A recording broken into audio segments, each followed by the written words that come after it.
મજામાં ને? હજુ આજે આપણે પદ્યાર્થ ગ્રહણ એ ટોપિક છે એ ભણવાનો છે. ખરેખર ગઈ વખતે એક્ઝામની અંદર પદ્યાર્થ ગ્રહણ છે પૂછેલું હતું. આ કાવ્ય જ હતું કે હસ્ત થાતા રવિ પૂછતો અવનીને સારશે કોણ કર્તવ્ય મારા. સાંભળી પ્રશ્ન એ સ્તબ્ધ ઊભા સહુ, મો પડ્યા સર્વના સાહુ કાળા. તે સમી કોળિયું એક માટી તણું, ભીડને કોક ખૂણેથી બોલ્યું, મામૂલી જેટલી મારી ત્રેવડ પ્રભુ એટલું સોંપજો તો કરીશ હું. તો મોટાભાગના વિદ્યાર્થીઓના જવાબ છે સાચા લખેલા છે અને ઘણા બધા ખોટા પણ લખ્યા છે અને ઘણા બધા લખ્યા પણ નથી. એટલે ખાસ ધ્યાન રાખવાનું, પદ્યાર્થ ગ્રહણ અઘરું છે નહીં. માત્ર તમારે કાવ્ય છે એ ન સમજાય તો 2 વાર વાંચવાનું, તોય ન સમજાય તો 3 વાર વાંચો એટલે જવાબ તમને આપોઆપ બધા પ્રશ્નોના આવડી જાય. હવે આની અંદર પહેલાં તો આપણને એવો પ્રશ્ન પૂછે છે, અવની. અવની એટલે શું? પૃથ્વી. અસ્ત થાતા રવિ પૂછતો અવનીને. રવિ એટલે સૂર્ય, અવની એટલે પૃથ્વી અને અસ્ત એટલે આથમવું. સૂર્ય જ્યારે આથમે છે ત્યારે પૃથ્વીને પૂછે છે. શું પૂછે છે? સારસે કોણ કર્તવ્ય મારા, કે મારો કર્તવ્ય જે છે પૃથ્વી ઉપર પ્રકાશ ફેલાવવાનું, એ કર્તવ્ય ખરેખર કોણ પૂરું કરશે? પૃથ્વીને કહે છે. સાંભળી પ્રશ્ન એ સ્તબ્ધ ઊભા સહુ. એ પ્રશ્ન સાંભળીને જ્યારે અસ્ત થતો આથમતો સૂર્ય પૃથ્વીને આ પ્રશ્ન કરે છે કે મારું કર્તવ્ય જે છે પૃથ્વી ઉપર અજવાળું ફેલાવવાનું છે ખૂણે ખૂણે સુધી. તમને ખ્યાલ જ છે કે સૂર્યનો પ્રકાશ છે એવી કોઈ જગ્યા ન હોય સિવાય કે ગુફાની અંદર. બાકી મોટે ભાગે એમાં પણ જો કાણું હોય, સેજ અમથું કાણું હોય તો પણ તેથી સૂર્યપ્રકાશ છે એ પ્રવેશી જાય. એટલે એક પણ જગ્યાએ એ પૃથ્વી ઉપર ન હોય કે જ્યાં સૂર્યપ્રકાશ જ્યારે સૂર્ય ઉગે ત્યારે ન થતો હોય. એટલે કે છે કે હું જ્યાં જતો રહું ત્યારે આ મારા કર્તવ્ય છે કોણ નિભાવશે? એ સાંભળી પ્રશ્ન એ સ્તબ્ધ ઊભા સહુ. એ સાંભળીને બધા જ સ્તબ્ધ થઈને ઊભા રહે છે, કોઈ પણ કંઈ બોલતું નથી. મોં પડ્યા સર્વના સાવ કાળા. કારણ કે કોઈની પાસે એનો જવાબ આપવા માટે કંઈ શબ્દો જ છે નહીં. એ કર્તવ્ય કોણ પૂરા કરશે? મોટા મોટા છે બધા, છતાં પણ કોઈ એ સૂર્યનું કર્તવ્ય એ નિભાવવા માટે તૈયાર છે નહીં. તે સમયે કોળિયું એક માટી તણું, ભીડને કોક ખૂણેથી બોલ્યું. તે સમયે એટલે સમયે, કોળીનું એક માટી તણું. કોળિયું છે એટલે માટીનું એક કોળિયું છે તે ભીડને કોક ખૂણેથી બોલ્યું. ભીડ ટોળું ત્યાંના એક ખૂણેથી બોલ્યું, મામૂલી જેટલી મારી ત્રેવડ પ્રભુ એટલું સોંપજો તો કરીશ હું. શું કે છે? મામૂલી જેટલી મારી ત્રેવડ, કે હું તો નાનું કમથું કોળિયું છું. મારી ત્રેવડ કઈ મારું ગજું કઈ સૂર્યનો પ્રકાશ જેટલો પૃથ્વી ઉપર છે એટલું બધો પ્રકાશ ફેલાવાની મારી ત્રેવડ છે નહીં, પરંતુ મારી જેટલી ત્રેવડ છે, મારું જેટલું ગજું છે એટલું કાર્ય મને સોંપજો, એ હું કરીશ. કે સૂર્યનો પ્રકાશ જેટલો પૃથ્વી પર ફેલાય છે એટલું અજવાળું હું ફેલાવી શકીશ નહીં, પરંતુ મારા ગજા પ્રમાણે હું અજવાળું ફેલાવીશ તો એટલી છે એ મને જવાબદારી સોંપજો તો હું કરીશ. આ કાવ્ય છે આમ તો રવિન્દ્રનાથ ટાગોરે લખેલું છે, પણ એનો અનુવાદ છે. કારણ કે રવિન્દ્રનાથ ટાગોર છે એ બંગાળી ભાષાની અંદર કાવ્ય છે લખતા હતા, તેમની માતૃભાષા હતી, એટલે તેમનો અનુવાદ છે એ ઝવેરચંદ મેઘાણીએ કરેલો છે. ખૂબ જ સરસ કાવ્ય છે. ઘણી બધી વખત એક્ઝામમાં પૂછાતું પણ હોય છે. હવે તો આની અંદર તમને છે પ્રશ્ન છે એવું પૂછ્યો હતો કે અસ્ત થાતા રવિ કોને શો પ્રશ્ન પૂછે છે? અસ્ત થાતા રવિ, તો જોઈએ તમને પહેલી લીટીમાં જવાબ આપેલો છે કે અસ્ત થાતા રવિ પૂછતો અવનીને. એટલે અસ્ત થાતા રવિ છે એ અવનીને પ્રશ્ન પૂછે છે. કયો પ્રશ્ન પૂછે છે? કે સારસે કોણ કર્તવ્ય મારા. શો પ્રશ્ન પૂછે છે? સારસે કોણ કર્તવ્ય મારા, એવો પ્રશ્ન પૂછે છે. એમાં તમે પણ લખી શકો કે અવની ઉપર પ્રકાશ ફેલાવવાનું મારું કર્તવ્ય છે એ કોણ બજાવશે. ત્યાર પછી બીજો પ્રશ્ન એવો હોય કે રવિ એ અવનીને પ્રશ્ન પૂછ્યો. રવિએ અવનીને પ્રશ્ન પૂછ્યો. રવિ યાની સૂર્ય પ્રશ્ન પૂછ્યો તો સૌના મોં પર કેવી અસર થઈ? તો શું છે? મોં પડ્યા સર્વના સાવ કાળા. રવિએ અવનીને પ્રશ્ન પૂછ્યો ત્યારે સૌ પ્રશ્ન સાંભળીને સ્તબ્ધ થઈ ગયા અને સૌના મોં કાળા પડ્યા. ત્યાર પછી એક પ્રશ્ન હતો ત્રીજો કે ભીડના કોક ખૂણેથી કોણ બોલ્યું? તો ભીડના કોક ખૂણેથી કોણ બોલ્યું? કોળિયું. મામૂલી જેટલી મારી ત્રેવડ પ્રભુ એટલું સોંપજો તો હું નો અર્થ સમજાવો. તેનો અર્થ શું થાય? મામૂલી જેટલી મારી ત્રેવડ પ્રભુ એટલું સોંપજો તો હું કરીશ. એનો અર્થ આપણે અમને સમજાવ્યો તે કેમ કે એનો અર્થ એવો થાય કે કોળિયાની જેમ ભલે આપણામાં ઓછી શક્તિ હોય પણ આપણે પ્રભુ જે કામ સોંપે તે યથાશક્તિ નિભાવવું. કે કોળિયાની ત્રેવડ સૂર્યના પ્રકાશ જેટલો પ્રકાશ ફેલાવાની નહોતી, છતાં પણ કાર્ય શું હતું? કોળિયાનું પ્રકાશ ફેલાવાનું. એટલે એ પ્રભુને કહે છે મારી જેટલી ત્રેવડ છે એટલું કામ મને સોંપજો. એટલે ઘરની અંદર પણ જ્યારે કંઈક પ્રસંગ કેવું હોય તો નાના મોટા સૌના સહકારની જરૂર હોય. તમે જુઓ નાના છોકરાઓ જેવું કામ કરી શકે તેવું મોટા ન કરી શકે. એટલે આ બધી વસ્તુઓ ખાસ આ કાવ્યની અંદર જ સમજાવવાનું કે યથાશક્તિ જેની જેટલી ત્રેવડ હોય, જેનામાં જેટલી શક્તિ હોય એ પ્રમાણે બધાએ કાર્ય કરવું જોઈએ. પછી ખાસ કોઈ પણ કાવ્યને જ્યારે શીર્ષક આપવાનું હોય ત્યારે કાવ્ય તમે વાંચો ત્યાં જ તમને ખ્યાલ આવી જાય કે ખરેખર આની અંદર શેની વાત કરવામાં આવી છે.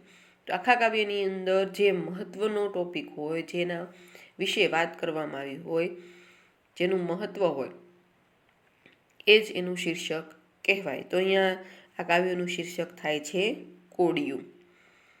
કયું શીર્ષક થાય છે? કોળિયું. ત્યાર પછી હવે બીજું કાવ્ય પણ સાથે ભણી લઈએ. બીજું કાવ્ય છે નિરંજન ભગતનું છે કે હું તો બસ ફરવા આવ્યો છું, હું ક્યાં એક કામ તમારું કે મારું કરવા આવ્યો છું પૃથ્વી ઉપર. એટલે હું તો બસ ફરવા આવ્યો છું, હું ક્યાં એક કામ તમારું કે મારું કરવા આવ્યો છું. અહીં પથ પર શી મધુર હવા ને ચહેરા ચમકે નવા નવા. રે ચહું ન પાછો ઘેર જવા, હું ડગ સાત સુખે ભરવા અહીં સ્વપ્ન મહી સરવા આવ્યો છું. જાદુ એવો જાય જડી કે ચાહી શકું બે ચાર ઘડી ને ગાઈ શકું બે ચાર ઘડી. તો ગીત પ્રેમનું આ પૃથ્વીના કર્ણપટે ધરવા આવ્યો છું, હું તો બસ ફરવા આવ્યો છું. હું તો બસ ફરવા આવ્યો છું, હું ક્યાં એક કામ તમારું કે મારું કરવા આવ્યો છું. આ કાવ્યની અંદર ખરેખર લેખક છે કે છે હું પૃથ્વી ઉપર એ ઈશ્વરે જ્યારે મને અવતાર આપ્યો છે ત્યારે હું છે એ કોઈનું કામ કરવા માટે નથી આવ્યો, પણ હું તો ફરવા આવ્યો છું. અહીં પથ પર શી મધુર હવા, પથ એટલે રસ્તો, ને ચહેરા ચમકે નવા નવા. કારણ કે પૃથ્વી ઉપર માણસો છે પણ બધા માણસોનો સ્વભાવ અલગ છે. તમે જુઓ અમુક જ એવા માણસો તમને દેખાશે કે જેના ચહેરા મળતા આવતા હોય. બાકી વસ્તી જેટલી છે પૃથ્વી ઉપર એમ આખી દુનિયાની વસ્તી આવી ગઈ, બધાના ચહેરા અલગ અલગ હશે. ઈશ્વરની રચના જુઓ કે કોઈના ચહેરા છે તમને અમુકને બાદ કરતા મળતા નહીં આવતા હોય, એ પછી ભારતના હોય કે પછી વિદેશમાં કોઈ પણ દેશના હોય. રે ચહું ન પાછો ઘેર જવા, હું ફરવા આવ્યો છું. ઈશ્વરની જે કુદરતની જે રચના છે એની અંદર કુદરતની ખોળે ફરવા આવ્યો છું. તો ખરેખર હવે હું પાછો જવા ઈચ્છતો નથી. એટલે કે છે ચહું એટલે ઈચ્છું, હું પાછો ઘેર જવાની ઈચ્છા રાખતો નથી. હું ડગ સાત સુખે ભરવા અહીં સ્વપ્નમહી સરવા આવ્યો છું. ડગ એટલે પગલા, સાત સુખે ભરવા, જે સાત સુખ છે એટલે કે સુખથી સાત ડગલા અહીં સ્વપ્નમહી સરવા આવ્યો છું. કે સ્વપ્નની અંદર જેમ આપણને સપના હંમેશા સારા સારા જ આવે, ક્યારેક બને એવું કોઈ દિન કોઈને કંઈક ખરાબ સ્વપ્ન આવ્યું હોય, પરંતુ સ્વપ્ન છે એ આપણને જેવા સરસ આવે છે એની જેમ જ સુખેથી હું સાત ડગલા છે આ સૃષ્ટિમાં ફરવા આવ્યો છું. જાદુ એવો જાય જડી કે ચાહી શકું બે ચાર ઘડી ને ગાઈ શકું બે ચાર ઘડી. શું લેખક કહે છે? કંઈક એવો જાદુ જડી જાય કે હું બે ચાર ઘડી વધારે આ પૃથ્વી ઉપર રહી શકું અને ગીત ગાઈ શકું સરસ મજાનું, કે મને ગમે ને સાંભળનારને પણ ગમે એવો કંઈક જાદુ જડી જાય તો વધારે સારું. તો ગીત પ્રેમનું આ પૃથ્વીના કર્ણપટે ધરવા આવ્યો છું. કર્ણ એટલે કાન. તો આ પૃથ્વી છે એ મારું ગીત છે, એ પ્રેમનું ગીત સાંભળે તો ખરેખર હું એને એ ગીત છે ધરવા આવ્યો છું, હું તો બસ ફરવા આવ્યો છું. આવું સરસ મજાનું કાવ્ય છે. એમાં તમને પ્રશ્નો છે એ રીતે પૂછે કે કવિ ફરવા આવવા માટે કયું પ્રયોજન કહે છે. કયું પ્રયોજન કહે છે કવિ ફરવા આવવા માટે? કે કવિ ફરવા આવવા માટે હું તો બસ ફરવા આવ્યો છું એવું નિર્હેતુક ભ્રમણનું પ્રયોજન જણાવે છે. પ્રશ્ન એવો પૂછે કવિ ફરવા આવ્યો છું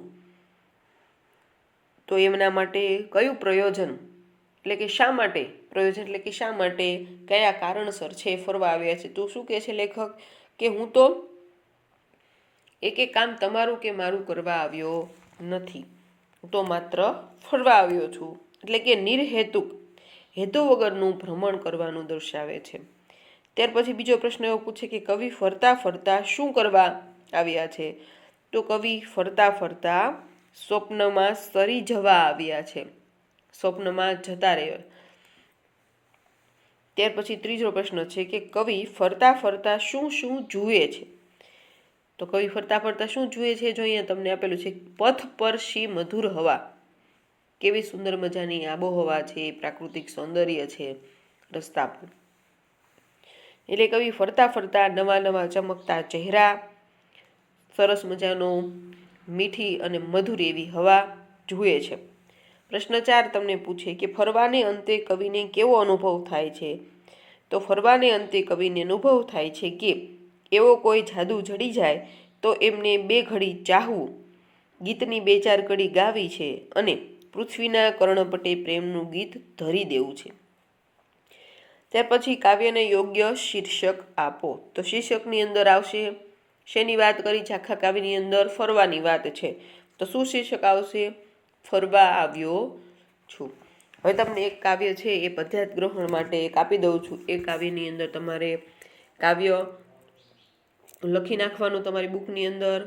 જે તમે તો ફેરબુક તમને કીધી નથી, પણ તમારા હોમવર્કની અંદર એક કાવ્ય લખી નાખવાનું, એની નીચે પ્રશ્નોના જવાબ છે એ સાથે લખી નાખવાના છે.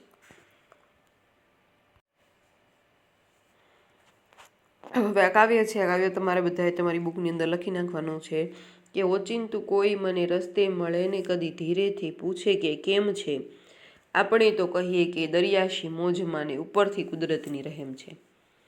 ફાટેલા ખિસ્સાની આડમાં મૂકી છે અમે છલકાતી મલકાતી મોજ, ફાટેલા ખિસ્સાની આડમાં મૂકી છે અમે છલકાતી મલકાતી મોજ, એકલો ઊભું ને તોય મેળામાં હોઉં એવું લાગ્યા કરે છે મને રોજ, તાળું વસાય નહીં એવડી પટારીમાં આપણો ખજાનો હેમખેમ છે, આપણે તો કહીએ કે દરિયાશી મોજમાં.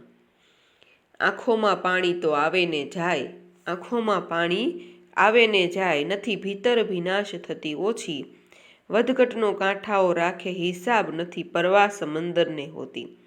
સૂરજ તો ઉગે ને આથમીએ જાય, સૂરજ તો ઉગે ને આથમીએ જાય, મારી ઉપર આકાશ એમ નેમ છે, આપણે તો કહીએ કે દરિયાશી મોજમાં ને ઉપરથી કુદરતની રહેમ છે. ખૂબ જ સરસ મજાનું કાવ્ય છે, ધ્રુવકુમાર ભટ્ટનું છે. હવે એની અંદર પ્રશ્નો છે એ તમારે લખી લેવાના છે.